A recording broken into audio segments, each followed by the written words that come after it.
नमस्कार दोस्तों, स्वागत है आपका जामिया मिलिया इस्लामिया के एमएससी बायोसाइंसेज के 2020 के लास्ट वीडियो में। We are going to discuss about from question number 76 to question number 100 in this video. तो शुरू करते हैं। पहला क्वेश्चन है, blue blood in case of orthopod is due to. When we hear this word blood, the very first thing comes in our mind is that blood is red in color. But interestingly, in certain invertebrates, the color of the blood changes depending on the kind of a transition metal ions it contains. In case of orthopods, the color of the blood is most of the time is blue because of the respiratory pigment hemocyanin, which is a copper containing respiratory pigment. When it is being oxygenated or when it binds to the oxygen, it becomes blue instead of deoxygenated form, which is a colorless. दूसरे भी colour मिल सकते हैं in different invertebrates में। तो आपको ये table आप याद कर लीजिएगा और इस पे आपको कई सारे क्वेश्चन बन सकते हैं। तो आंसर इस केस में होगा option B, which is a haemocyanin. आगे चलते हैं। Which of the following enzyme increases in serum after heart attack? Generally, keratin kinase myocardial band, which is also known as CKMB, ये एक डायग्नोस्टिक मार्कर होता है to access myocardial infarction. इसका level इस enzyme का जनरली राइज हो जाता है, बढ़ जाता है और पीक करता है 12 to 24 hours after heart attack. तो it is a very characteristic marker creatine kinase. अगर किसी को हार्ट अटैक हुआ है, विद इन डे आपको इसका लेवल जनरली बढ़ा हुआ मिलेगा। इसीलिए creatine kinase is often used as a marker enzyme to assess the situation after heart attack. So option A would be correct in this case. The concentration of IgE class of immunoglobulin increases in blood. As we know that IgE generally जो immunoglobulin हैं वो mast cells पे रहती हैं और generally allergic reactions के लिए associated होती हैं। तो इस क्वेश्चन का आंसर होगा option A, that is allergic reaction. Main function of contractile vacuole in protozoa is, जैसा कि नाम से पता लग रहा है कि ये कॉन्ट्रैक्टाइल वैक्यूल है, that means it is going to contract and expand. और ये जो कॉन्ट्रैक्शन एंड एक्सपेंशन जो है ये किस लिए यूज होता है प्रोटोजोन में? Generally protozoa lives in plenty of water, तो ये बहुत ऑफन होता है कि water takes entry due to the osmosis, और इस एक्स्ट्रा वाटर को सेल में से निकालने के लिए कॉन्ट्रैक्टाइल वैक्यूल एक साइक्लिक मैनर में काम करते हैं। आप देख सकते हैं इसमें कि जब वाटर एंट्री करता है इन द सेल तो देन कॉन्ट्रैक्टाइल वैक्यूल एक्सपेंड करते हैं और उसको पेरिफेरी पे जाके एक्स्ट्रा वाटर को वो लोग एक्सपेल आउट कर देते हैं। तो इस केस में जो मेन फंक्शन होगा कॉन्ट्रैक्टाइल वैक्यूल का वो होगा ऑस्मो रेगुलेशन, और option C should be the correct answer. The isolation of individual organelle from cell homogenates can be achieved by, as you know that centrifugation, especially differential centrifugation, it's an stepwise manner which is used to purify or to isolate different organelles in a stepwise manner. Tissue homogenate को पहले आप increasing centrifugal force and timing पे आप उसको subject करते जाते हैं, और स्टेप वाइज में आप पहले न्यूक्लियाई, साइटोस्केलेटन, अगले स्टेप में आप mitochondria, then microsome, then ribosome, and last में आप उसको जो सुपरनेटेंट बचता है जिसमें सिर्फ और सिर्फ सॉल्युबल प्रोटीन्स रह जाते हैं। तो इस तरह से आप एक ही होमोजेनेट्स में से आप डिफरेंट ऑर्गेनेल्स को आइसोलेट कर सकते हैं by using differential centrifugation. Option C has to be the correct answer. Why were pea plants were more suitable than dogs for Mendel's experiment? बहुत सिंपल सा क्वेश्चन है। मेंडल के एक्सपेरिमेंट को हम लोअर क्लासेस से पढ़ते आए हैं और हम जानते हैं that पी यूज करने के पीछे मेंडल का बहुत सारे रीजंस थे, और उनमें से कुछ कैरेक्टरिस्टिक रीजंस थे कि जैसे कि pea plant can be grown in large numbers because इनकी लाइफ साइकिल जो है वो छोटी होती है in comparison to obviously any animal, specially dogs, which is mentioned here. दूसरा, आप पी प्लांट्स में रिप्रोडक्शन को मैनिपुलेट कर सकते हैं, जो कि डॉग में जनरली करना मुश्किल है। आप एक ही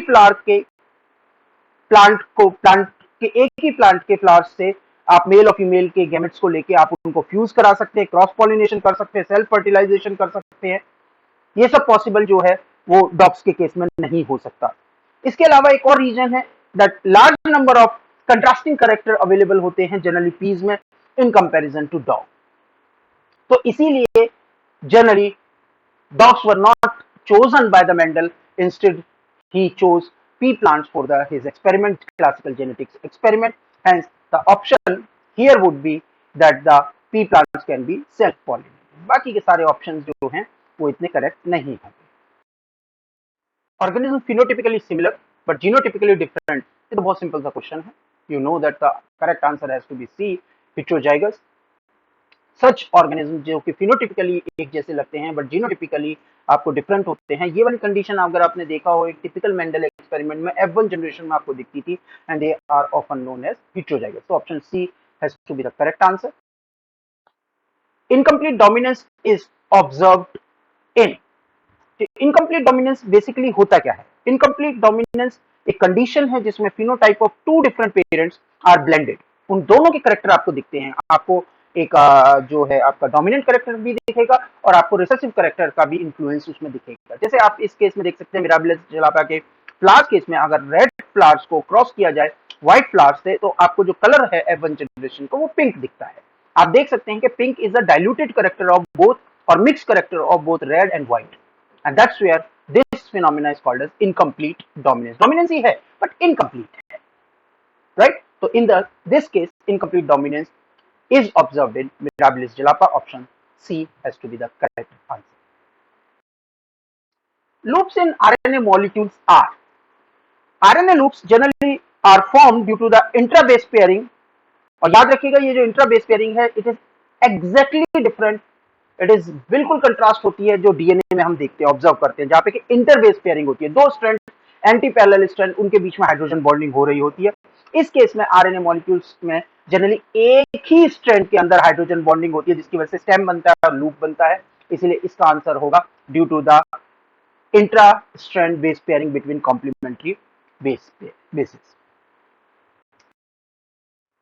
degenerate codons are when genetic codes generally degenerate होते हैं अगर एक अमाइनो एसिड को मल्टीपल कोडॉन से यानी जेनेटिक ट्रिपलेट से कोड करा जा सके। जैसा कि आप इस टेबल में देख सकते हैं कि leucine, arginine and serine, each of these amino acid can be coded by 6 independent genetic codes. Hence we can say that these codons, these amino acid can be coded by more than one codon. याद रखिएगा इसमें एक और question बन सकता है tryptophan. Tryptophan generally एक ऐसा अमाइनो एसिड है जो एक ही कोडॉन से कोड होता है। Methionine is another one but वो स्टार्ट कोडॉन की तरह भी काम करता है। तो इसमें आंसर होगा the same amino acid which can be coded by more than one codon, that is option. What is gene amplification? चार ऑप्शन दिए हुए हैं, याद रखिएगा जीन एम्प्लीफिकेशन क्या होता है? When number of copies of a certain gene that is being increased in comparison to other genes, maybe by means of natural methods or artificial methods, यानी एक जीन को स्पेसिफिकली आप बायस होके एम्पलीफाई करा रहे हो in comparison to other genes and that will be called as gene amplification. तो इसका आंसर होगा that the production of multiple copies of a gene within a single genome. एक ही जीन को आप मल्टीपल कॉपीज आप। Next question है ethidium bromide acts as a mutagen by. Ethidium bromide जो क्या करता है, it intercalate between double standard DNA where this intercalation cause the formation of या डिफॉर्मेशन ऑफ डीएनए स्केलेटन। एक तरह से डीएनए का जो ओवरऑल स्ट्रक्चर है, एक्सियल स्केलेटन है, वो डिफॉर्म हो जाता है और इसकी वजह से actually it causes the mutation in the DNA. Answer होगा intercalating between DNA bases interfering with the proper base stacking. Thymine dimers are produced due to the DNA damage caused by. Generally UV light show होती हैं, specially UVC, it promotes formation of pyrimidine dimers और ये जो pyrimidine dimers हैं they forms kink in the DNA और which ultimately cause the DNA damage. तो thymine dimers जो हैं, pyrimidine डाइमर्स जो हैं, they are because of the UV light, especially याद रखिएगा UVC light, इसीलिए the answer would be option A. Molecular scissors used in genetic engineering is, ये बहुत सिंपल क्वेश्चन है, हमें बहुत पहले से पढ़ाया जाता है लोअर क्लासेस से, that restriction enzyme they are often called as molecular scissors. Why?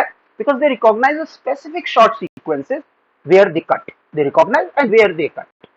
eco R1 है, BAMH1 है, HINT है, all these enzymes they specifically recognize a certain sequence and cut then and there only, and that's where they are the precise cutters and molecular scissors, इसीलिए उनको बोला जाता है। तो option D would be the correct answer for this। Housekeeping genes are, housekeeping genes होती क्या है? Generally, housekeeping genes are typically constitutive in nature because they express protein which are constantly required in the cell. Just to maintain that level, they are constantly expressed, constitutively expressed. इसके कई example हो सकते हैं। GAPDH आपने enzyme सुना होगा, उसकी जो जीन है वो एक एग्जाम्पल है हाउसकीपिंग जीन का। तो आगे चलते हैं, इसमें ऑप्शन होगा ए, गोल्डन एज ऑफ रेप्टाइल्स। इस तरह के क्वेश्चंस की आपको प्रैक्टिस कर लेनी चाहिए। इवोल्यूशन के टिपिकल क्वेश्चंस होते हैं और हर एग्जाम में एक या दो क्वेश्चन इस तरीके के आपको मिल जाएंगे। तो आप एक टेबल बना लीजिएगा जिसमें डिफरेंट डिफरेंट गोल्डन एज को आप डिस्कस कर लीजिएगा या लिख लीजिएगा, आपको हेल्प हो जाएगी। आते हैं इस क्वेश्चन पे, the golden age of reptiles. Generally जो रेप्टाइल्स थे उन्होंने एज किया था अपने आप को मीजोजोइक एरा। ये मीजोजोइक एरा वो अराउंड 362 मिलियन ईयर्स का एक टाइम पीरियड था, जो स्टार्ट हुआ था 252 million years ago, 266 million years ago. इसी के अंदर जुरासिक टाइम में आपके डायनासोर्स पीक किए थे जिन्होंने अर्थ को डोमिनेट किया था और एक्सटिंक्ट हो गए थे क्रिटेशियस टाइम में। ये भी एक क्वेश्चन बनता है कि डायनासोर्स का जो एक्सटिंक्शन है वो कब माना जाता है। तो इस केस में the golden age of reptiles is Mesozoic era. Option A has to be the correct answer. Jumpla's theory was proposed by, actually Weizmann was instrumental in developing Jumpla's theory based on his observation studies on various organisms. And what did he say? He said that the heredity which is transferred from the germ cells, egg or sperms, not by the somatic cells. And that's where अगर आप कोई somatic cell से अगर आप transfer करने की उम्मीद कर रहे हैं कि वो कोई character generation after generation transfer करेगा, तो ऐसा नहीं होता है। इट इज द स्पर्म्स और एग, उनमें वो जीन्स का होना जरूरी है और वही रिस्पॉन्सिबल होते हैं जनरेशन आफ्टर जनरेशन ट्रांसफर करने के लिए। And that's where it is called as germ plasm theory developed by the Weismann. Option B is correct. Which of the following statement is the best definition of biogenesis? Biogenesis जो होती है, it means that life comes, कोई भी living जो life है वो आती है प्री एग्जिस्टिंग लिविंग सेल से। यानी कि अगर कोई लाइफ सेल है तो उसका डिसेंट हुआ होगा किसी ऑलरेडी लिविंग सेल से। और इसको रीडिफाइन किया था थॉमस हक्सले ने। तो इस क्वेश्चन का आंसर होगा that living cells can only arise from pre-existing cells, and that's where option B has to be correct. अगर इसके लिए कुछ स्टेटमेंट्स दिए हुए हैं, आपको बताना है कि इसमें से कौन सा स्टेटमेंट गलत है। अगर जनरली एक सॉल्ट जेल फिनोमेना का एक बहुत बढ़िया एग्जांपल है और ये लिक्विफाई हो जाता है 100 डिग्री पे अगर आप रखेंगे और सॉलिडिफाई हो जाता है अगर आप इसे रूम टेम्परेचर पर लेकर आएंगे, तो ऑप्शन सी और डी तो बिल्कुल करेक्ट है। पॉलीसेकेराइड होता है, ये भी करेक्ट है। तो इसका मतलब ऑप्शन ए ऑब्वियसली गलत होगा।